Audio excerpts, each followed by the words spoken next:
কালি ঘটনা কালি 4:30 5টা মানৰ ঘটনা আৰ কি।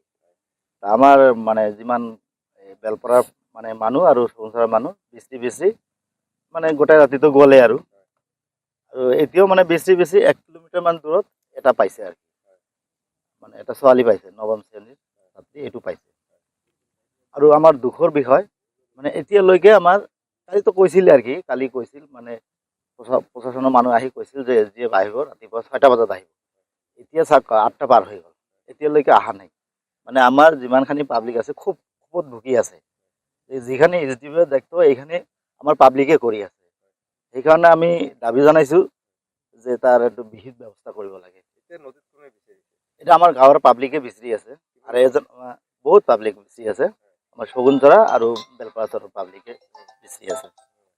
ঘটনা হ'ল এজনক পাইছে এতিয়া দুইজন আছে মানে এটা ল'ৰা এটা ছোৱালী মানে বিচাৰি আছে পোৱা নাই। কিন্তু আমাৰ মানে খুব বেয়া লাগিছে যে SDF এতিয়ালৈকে অহা নাই।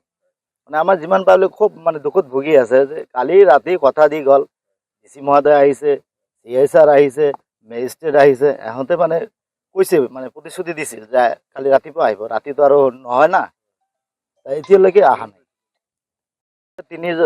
তিনিগৰাকী ছাত্ৰ ছাত্ৰী আছিলে মানে এজন নৱম শ্ৰেণীত পঢ়ে আৰু এজন মানে 10ত পঢ়ে আৰু এজন মানে কলেজত পঢ়ে। মানে যিটো নৱম শ্ৰেণীত পঢ়ে সেইটোক পোৱা গৈছিল আৰু দুজনক পোৱা যায় নাই এইখানে আৰু